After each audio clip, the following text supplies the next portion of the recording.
everyone. Lauren Culp here, publisher and CEO at CUInsight, and I am joined today by a very special guest to talk about a really important topic for credit unions right now. So joining me is Mark Weber, the CEO at Strum. Hi, Mark. How are you? I'm doing great, Lauren. How are you? I'm doing good. It's so good to get to connect with you virtually here. Let's Absolutely. let's just dive right in. I know we've got a lot of exciting things to talk about. So your agency, Strum, has been a national leader in credit union strategic marketing for decades. And so from your perspective, I'm curious, what are the biggest challenges that you're seeing credit unions needing to adapt to in these really, really unparalleled times?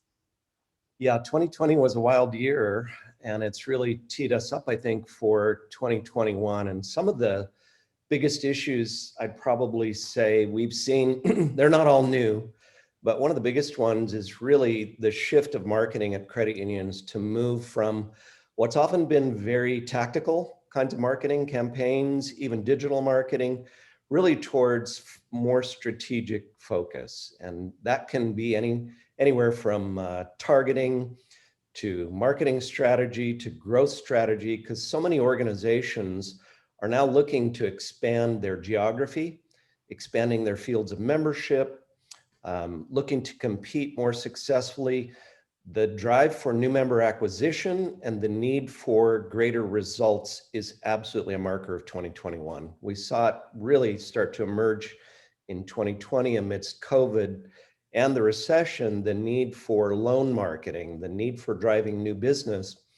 And early last year, there was a sensitivity to the voice that we used. Right. And so brand started to rise up as a big issue. And we saw a lot of that really shift in the second half of 2020. We wound up doing more branding, rebranding, and even renaming projects than we've done probably in the last 2 or 3 years. That's a theme that's sliding into next year. There was a study right at the end of 2020 of 450 CMOs across the country, and they were asked what the top issues for 2021 were. The number one issue that rose for the first time to the top was actually brand strategy. Wow. And so as you think about the importance of that, your tone of voice, how you differentiate yourself, what you're sharing and how you're creating optimism and hope and a path forward for people really becomes critical, because so many consumers in the last year have pushed towards digital access. Even those that were on the fringes of using digital have fought for simplicity, easier ways to bank, and it's created now, I'd say, just a fast-moving train for credit unions to get up to speed on the whole data and digital transformation.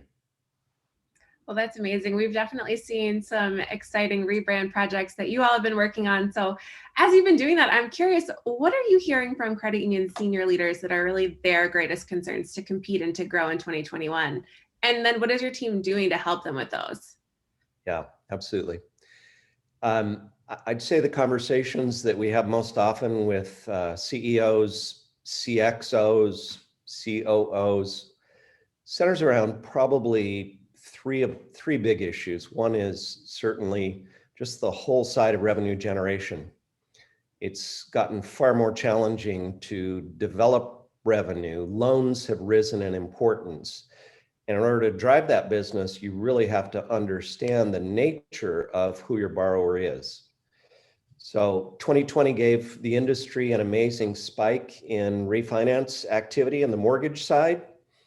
And the nervousness around 2021 as we move in is, will this second wave of COVID and will the challenges around the economy make the mortgage market more difficult? Will we see more people starting to have challenges with repayment? And so loans have never been more precious and important to leaders in the past. And I think that has led to the second conversation, and that is so many folks really needing to have strategy. And I think the concern, no matter what size credit union, whether it's a $150 million credit union or a $5 billion credit union we're talking to, the need for data-led strategy has become significant. The need to really, it's been a wake-up call, honestly, I think, for credit union leaders across the country. Even if you've been rising, growing, doing great for years, all the things that have worked the past 10 years through that wonderful economic cycle we had are really challenged today. And so I think the need for focus as well on branding. And so I'll come back to that again for credit union leaders. Just the whole issue of competitive brand distinction is rising. One of the concerning issues we've been watching in national research, and we've seen it in a number of credit unions in the last 6 to 8 months, is that we're seeing a lot of credit unions, and nationwide research bears this out, beginning to fall behind big banks and fintechs in net promoter scores and in competitive positioning. And that's a wake-up call that really needs to be heeded. Is we can't afford to fall behind in this industry, and individual credit unions can't. And so the need, I think, among leaders for a catalyst. How do we find a catalyst within our own organization for optimization, for transformation, be it data and digital transformation, but more importantly, is a cultural transformation, our people being well aligned and focused. We just continue to see one of the challenges for a lot of organizations being siloed teams and groups, and especially around data, that each group using its own data, but we're not finding ways to come together to increase the importance of how we use data and how we leverage strategies to get more aligned in this year. That is such an incredible, as we think about what credit union leaders are talking about in the ways that they can look at the year ahead, I think that's an incredible direction for them to be thinking. So, well, I'm curious, you mentioned data a couple of times. As data analytics have increased in importance, especially recently, what are the highest impact ways that you are seeing credit union leaders evolve to improve their member insights and to deepen those relationships that they need so much? Sure. So there's kind of two camps of credit unions. I'd say it's those that have been working on digital transformation and data analytics for a period of time, many of them for 2, 3, 4, 5+ years. And what we're seeing is, I'd honestly say there's almost a second wave for a lot of them. And that is, they've spent so much time on trying to link anywhere from 25 to 50 different data systems to clean, normalized data, to get the data in a secure place where they can access that data, whether that's a data warehouse or a CRM, some platform where they can leverage that data, ultimately move it into dashboards, business intelligence.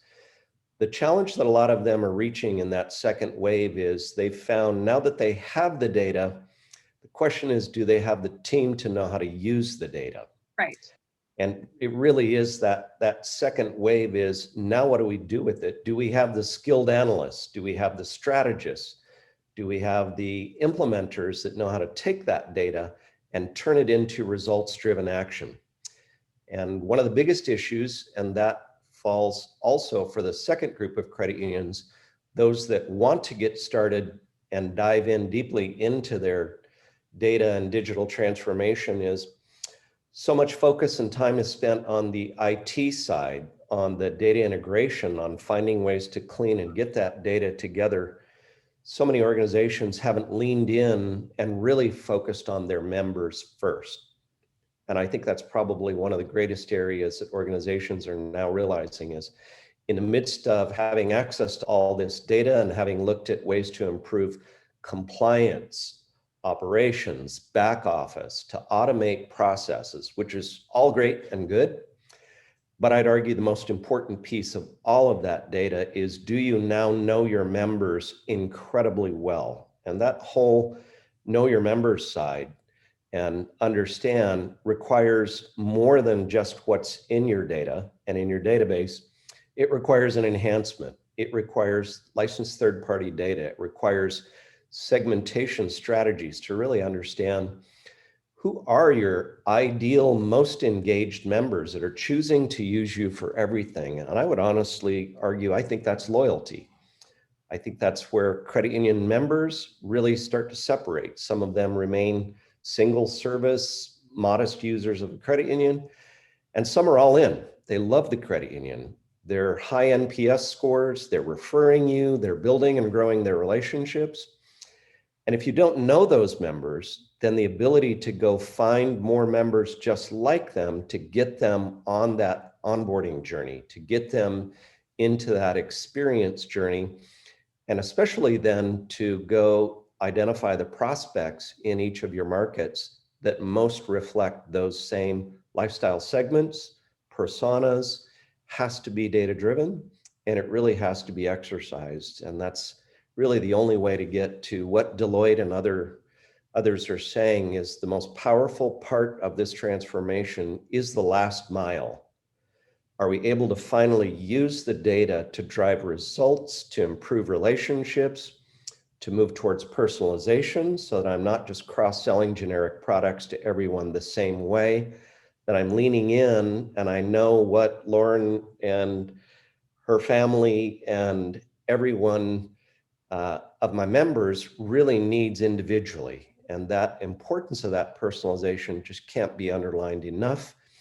It's what people have come to expect. Consumers expect it's as good as Amazon. It's as good as Zelle and Chime and Netflix. Everything is personalized to exactly what I want. You have the information, make it easy for me to bank. And I think that's probably the area where we're spending some of the greatest amount of our time is helping organizations fine tune those personalization strategies and really move towards the ultimate leverage of data, which has to be done using AI, machine learning, and ways to really target your members more effectively. That is such important insight for the credit union industry as we think about this coming year and what everyone can be focusing on. So great to hear, about all of the work that Strum is doing from branding and rebranding and data analytics. Mark, thanks so much for spending some time with us. Before you go, do you have any last words of insight you might want to share with the audience today?